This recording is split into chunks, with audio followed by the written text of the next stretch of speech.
misalkan jadi saya nih, ya kan? Kan saya kan tidak ada beban, ya, untuk kepentingan yang namanya pengungkapan dan mengawal kasus ini dari awal. Ya, informasi yang dapat sama juga ternyata dengan informasi yang disampaikan oleh Pak Mahfud. Pelecehan yang sudah terbuka, kemudian perselingkuhan 4 pihak, kemudian perselingkuhan 4 siapa? Jupe, Brigadir Y, Sambo, Rita, itu udah terbuka, ya. Kemudian pemerkosaan yang sebetulnya tidak, ya. Kemudian satu lagi motif yang terkait seksual ini tidak mau saya buka, ya. Itu juga orang udah pada dengar. Kelima ya soal Y itu mengetahui praktek lancung daripada Sambo dan timnya soal perlindungan terhadap praktek video online yang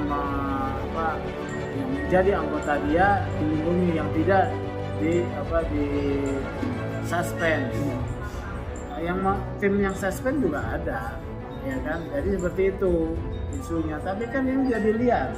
Oleh karena itu untuk membantah semuanya ini, ya, menurut saya penyidik bukalah motifnya apa, ya, membuka motifnya apa biar tuntas sesuai perintah Presiden.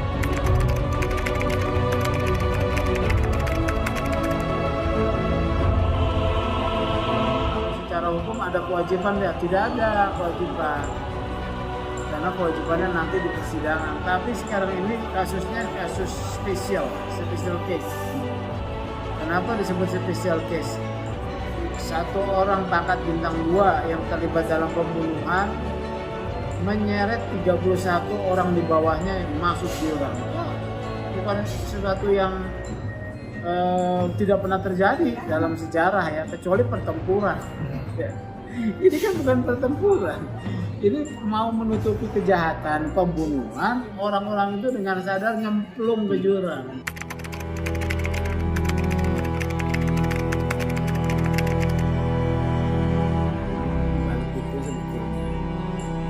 Ini ada perlawanan yang menyerang orang-orang dalam tim sus.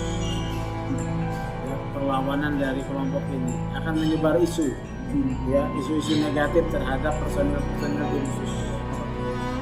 Nah, ini harus siap juga nih, ya, masyarakat harus mendukung tim sus. Kita dukung tim sus, soal isu-isu di keep dulu.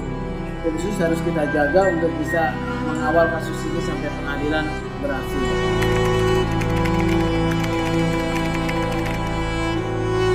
Loh, mau apa lagi gitu loh, ya. Ini adalah pilihan yang paling logis. Coba kalau kita nggak percaya sama tim sus, ya. Ya, kalau kita tidak percaya sama tim sus, kemudian terjadi demoralisasi tim sus. Ya udah sekalian mereka main sekalian sama Sambo, nggak peduli juga sama presiden. Gimana coba? Sambo dan 31 orang yang sukarela terjun ke jurang ini adalah mafia. Kenapa? Mafia kan kerjanya adalah bergerak dalam dunia kejahatan, ya. Yang mereka lakukan kan jahat, ya. Mafia juga bekerja bagaimana menutupi kasus-kasus hukum, pelanggaran hukum dengan cara membunuh saksi, ya, menyuap, ya kan, gitu kan, kemudian mengarang cerita bohong. Ini sama nih, ya, sama dengan mafia. Mafia juga sistematis bekerjanya, ya. Kemudian terstruktur, ada strukturnya. Ini ada strukturnya nih dari bintang 2, bintang 1. Silakan bantah deh yang nggak setuju, ya kan. Terusnya masif itu dari kesatuan yang berbeda-beda, ya. Sambo dari Propam, ada dari Polres Selatan, ada Bareskrim, ya, ada juga Polda Metro Jaya. Ini berbeda-beda. Ternyata muaranya rumah mereka itu di Satgasus. Itu kan dari beberapa mereka tuh anggota Satgasus saya sudah cocok-cocokin, walaupun tidak semuanya, ya. Tapi kan dengan seperti itu saya mau bilang bahwa mereka tuh ada di Satgasus, bukan saya bilang Satgasusnya ini mafia, ya. Baru kita mau ngomong soal Satgasus. Satgasus itu apa sih, barang apa? Ya. Satgasus itu kan adalah satu satuan tugas khusus yang diberi kewenangan oleh Kapolri untuk Kapolri yang tanda tangan bos, bukan Pak Listio. Dari zaman Tito berganti-ganti sesuai dengan masa siapa yang berkuasa saat itu. Satgasus ini juga sebelumnya ketuanya juga ada, kan si itu Sambo kan udah berapa periode sebelumnya dia tuh sekretaris Satgasus, ya. Satgasus ini yang berdasarkan dokumen saya dapat, ini diberi kewenangan untuk melakukan penyelidikan dan penyidikan kasus-kasus hukum atensi terkait apa? Psikotropika, narkoba, TPPU, korupsi, IT. Ini bidang-bidang yang sangat mewah ini.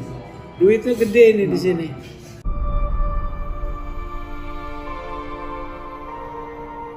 Pertanyaannya, pertanggungjawaban Satgasus bagaimana? Ya, dia bisa mengambil seluruh perkara di yurisdiksi yang ada di Indonesia. Kalau perkara-perkara besar dia ambil. Ya, dan ada isu 86. Ya, apa kasus apa yang dia tangani oleh Satgasus diangkat ke publik? Berapa banyak dan berapa yang diangkat ke publik? Belum jelas nih. Dan secara analisis, secara kelembagaan, Satgasus ini adalah polisi elit di dalam Polri. Mengakibatkan apa? Demoralisasi. Polisi-polisi yang tidak masuk Satgasus dianggap polisi kelas 2. Demoralisasi dong. Kedua, ini membuat tumpang tindih kewenangan penyelidikan dan penyidikan. Ya. Ketiga, sudah ada satker reserse di mana saja, tapi ini dikasih dibuka lagi penyelidikan dan penyidikan. Jadi satker itu menjadi paria, ya. Keempat, penyalahgunaan kewenangan sangat besar. Ya, penyalahgunaan kewenangan sangat besar. Kemudian kelima, operasi-operasi apa? Dia nggak pernah melaporkan laporan ke pertanggungjawabannya kepada siapa? Polri. Jangan. Polisi itu milik rakyat, harus pada rakyat atau setidak-tidaknya kepada DPR. Ada lagi. Jadi Satgasus, kesimpulan saya bubarkan Satgasus.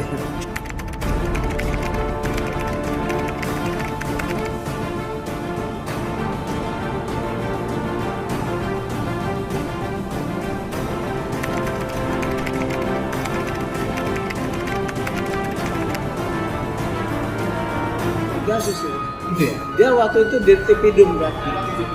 Dia waktu itu sudah ada Satgasus waktu itu, tapi ditangani oleh Dirtipidum ya. Jadi ada pemio. Saya kan nggak mau mengikuti kasus itu ya, tapi katanya itu ada keanehan. Pengungkapan kasus itu hanya mengorbankan orang-orang kecil ya. Jadi soal korbanin orang kecil itu sudah biasa. Oknum polisi itu mengorbankan orang kecil sudah biasa, padahal dosanya sama loh. Saya ingatin ya, dosa Anda menindas orang kecil itu lebih besar daripada Anda menerima duit dari uang dari bandar ya.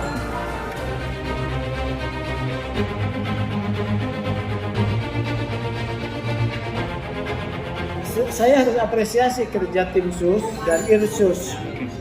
Karena kan kita yang pertama kali menyampaikan adanya obstruction of justice kepada publik ya.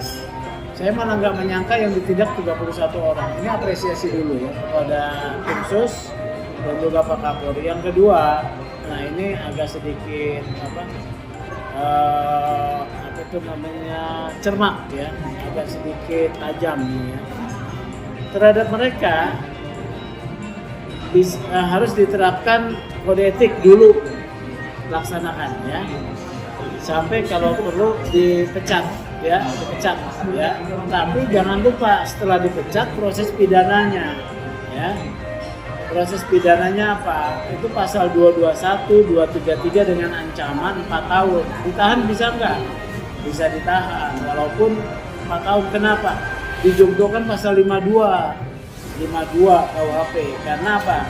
Dalam pasal 52 tindakan-tindakan pidana yang dilakukan oleh pejabat pegawai negeri, dalam hal ini adalah polisi, itu hukumannya ditambah sepertiganya.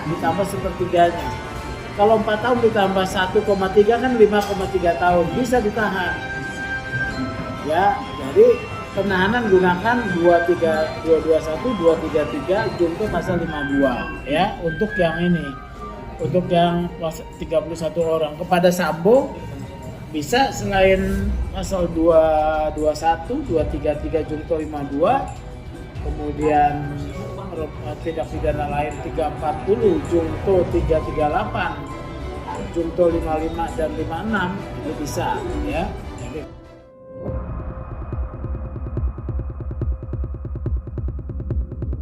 Jangan dulu, ini ada perlawanan ya. Perlawanannya itu tidak perlawanan fisik ya, tapi intimidasi untuk menyerang nama baik daripada tim sus, khususnya personil-personil. Sambo kan Kadipropam, dia yang memeriksa para para anggota polisi.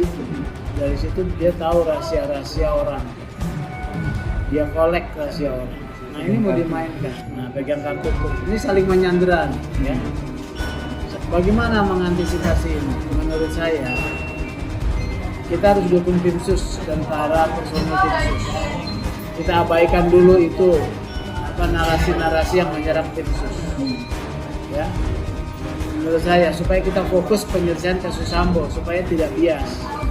Kedua, dengan mendukung tim sus kita mendesak tim sus jangan bergening dengan mereka. Jangan bergening, tetap laksanakan secara profesional, proporsional, ya, dan akuntabel. Makanya saya mendesak ini diumumkan semua. Apa maksudnya ditutup-tutupi nama itu? Ya, harus disebut karena ada 11 orang ditahan. Kalau ditahan kan berarti pelanggaran etiknya berat. Yang kedua unsur pidananya ada nih, menghilangkan barang bukti, merusak TKP, ya. Merekayasa cerita bohong. Jadi sebetulnya kasus ini ujian daripada kapasitas, kapabilitas dan kualitas Polri sebagai tim. Kalau kasus ini tidak ditangani seturut penemuan keadilan buat Brigadir Yosua, masyarakat tidak akan percaya pada Polri.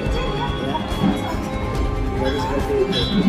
Yang kedua, Pak Kapolri sudah menunjukkan satu kehendak untuk membuka kasus ini. Tapi kita harus tetap kawal ya kasus ini. Yang ketiga, Pak Kapolri ini serius Pak Kapolri. Ada geng mafia di institusi Anda. Dibuktikan dengan 31 orang yang sukarela memilih masuk jurang. Jadi harus didalami nih ada apa Pak Kapolri. Ya. Sehingga keluar rekomendasi-rekomendasi pembenahan yang sangat mendasar ya, reformasi kultural yang tidak pernah selesai, kemudian juga dalam reformasi struktural, termasuk di dalamnya ini Polri harus berani mengikut sertakan peran serta masyarakat di dalam pemeriksaan di Majelis Kode Etik Kepolisian. Jadi perubahan regulasi juga ya, supaya kita bisa kontrol hal-hal yang menyimpang.